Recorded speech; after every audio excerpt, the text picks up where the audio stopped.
Billy Gresham, head football coach at Carver High School. Smitty Grider, head football coach at Park Crossing High School.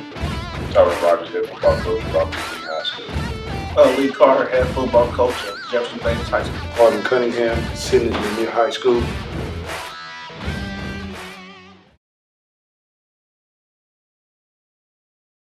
Programs are great. You first have to start with those junior high programs who gets the kids started in football, and these guys have done a great job. I watched them from afar a long time, and I watched them develop kids. And as you look at each one of their programs, you can tell that they're doing a great job because every year there are kids going to college. I think the biggest measurement of where our football is the respect that when you talk to other coaches around the state now. When they talk about 7A football, they talk about Lee and Jeff Davis. When they talk about 6A football, they talk about Park Crossing, Carver, and Lanier. And now we got opportunity this year with all the teams to beat some high caliber teams to really cement our respect. And It's as good as it's been since maybe the early to mid '90s. Back in those days, for one thing, there's a little bit more stability at the schools. We've come on the scene and been fortunate enough to have some success early. And I think the competitiveness of the 5 high schools wanting to beat each other has forced the teams to get better. I think these guys are doing an outstanding job. They care about their job. They care about these kids. And football is real competitive in Montgomery. And Coach Grider said a moment ago, being a Montgomery native, this is the most competitive I've seen in quite some time, where we have 5 teams in the city of Montgomery at any given day. They're capable of being able to play good football and being able to beat somebody. Personally, I think the state of football here in Montgomery is, if not the best in the state, one of the best in the state. I'm going on a limb to probably say over 50 college coaches came through in the spring from all your major universities, and they were all just talking about how everything's changed. Not only the state of football, but the state of academics as well. The guys was consistent. Looked like we got better every day, and that was our goal. Main goal is just focus on making sure our kids understand the concepts we're trying to get across, make sure I understand the schemes that we're trying to get across, and basically just come together as a team. Guys excited about just getting back on the field and compete and trying to get our team better. So we had a pretty good fall camp. We had a good camp as well. It was good to get them out there and let them compete. We did, a lot of 1s versus 1 during camp, obviously, and the adjustment we're having to make now is going from that situation where it's all 1 versus 1, good on good, to working against scouts and understanding we've got to maintain the same intensity. The guys were real upbeat, moved around pretty good. Quite naturally, there's an acclimation period, putting the shoulder pads and that type of stuff back on. But getting in shape. But we tried to have a very physical camp. We lost a lot last year, so we're just trying to make sure these guys understand the fundamentals and tackling, catching, and blocking. So we have quite a few young guys there, so we have to go back to the basics. Well, camp went well, like everyone else said. For the most part, we had a couple of skill positions that we needed to see some guys step up and make some plays, and fortunately, we were able to see that. Stanley Talley, defensive end, really a guy that developed over the last 3 years. Eric Brown, linebacker, senior, a guy that started for us last year. Really had a really good camp. Tyreek Carroll has been the rock of our football team. He really had a really good camp. And back, Justin Lewis, who a kid we thought in the 9th grade was going to be really special. Last year he kind of hit the scene a little bit. I have offensive lineman who's a junior. He'll be a 3-year starter, Todd G. Longmire. He, along with Preston Mixon, they're the heart and soul of our offensive line. On the defense side of the ball is Travis Bell. Travis Bell, he's my defensive end, outside linebacker. He'll be a senior, and this will be his 4th year starting.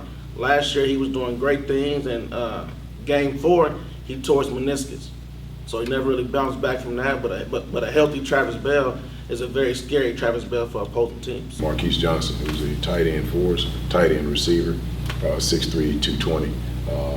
A kid that runs 4.5. So we're looking for some real special things from him this upcoming year. Quarterback position, we're in a situation we have 2 guys that's that's vying for that starting position. And both of those guys have capability to do some good things. That's Michael Huntley and DeJuan Patterson. On the defensive side of the ball, we have 2 young corners. They're not young anymore because they're pretty much invested in playing time. But those guys, Ja'Cory Hawkins, who's 6 foot, 175, and Edward Johnson, who's 6'3", about 180. Jackson Tate, who's a transfer from Edgewood, that he's just an incredible athlete. Josh Knight, who's playing our H position, that's really had a great spring as well as a great camp. On the offensive line, Kadarius Provett is our left tackle, who'll be a 3-year starter for us. Cam Green is back for us at corner. He's the best one of the bunch that nobody knows about. He's an undersized corner that plays with a chip on his shoulder. The jewel of our unknown guys is our kicker. Jake Lane is a top 10 kicker in the nation. We have one of the best, if not the best band in the city, one of the best bands in the state. Mr. Howard does a great job, so the band's exciting, you know, the cheerleaders. Everyone's involved in the whole game day experience at Jeff Davis. We'll have a pep rally. And after that, after school, all the players report down, you know, and we'll go with equipment checking. I believe if you dress, if you look good, you play good. One of the things that we adopted down there, we make sure all our guys are dressed down in long sleeve button-downs with a bow tie. Be unified to kind of separate ourselves at that particular day. And then at the end, we just report down to the locker room and go ahead and start our pregame, our taping situation, equipment check, and also that whole deal.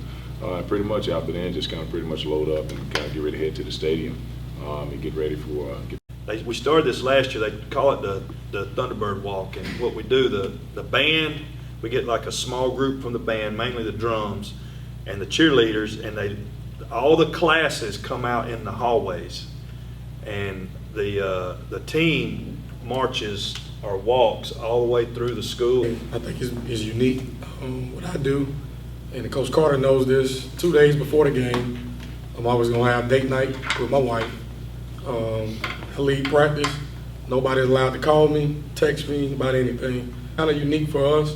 Everything else is very similar to the other coaches as far as just getting prepared, getting the players mentally focused on the game for that night. Yeah, I pretty much do the same things these guys, except, well, we have prayer breakfast. We call it prayer breakfast, and what I've been doing since I've been there, we bring in a youth minister.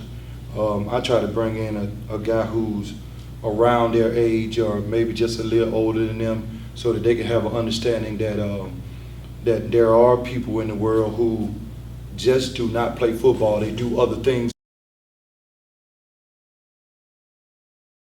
Be consistent at what we do. Make sure we've created the habits that it takes to win ball games. And that comes with consistency also. And just attack the game. What's better than playing football on Friday nights is what I tell my guys. Just winning the turnover battle and having fun. I think when you do those things, you give your team opportunity to come out victorious, and that helps balance out the football game or give you a leeway in the football game. Honestly, in this game, I think for any team that's playing a real game this week, it's mistakes are what's going to determine the game.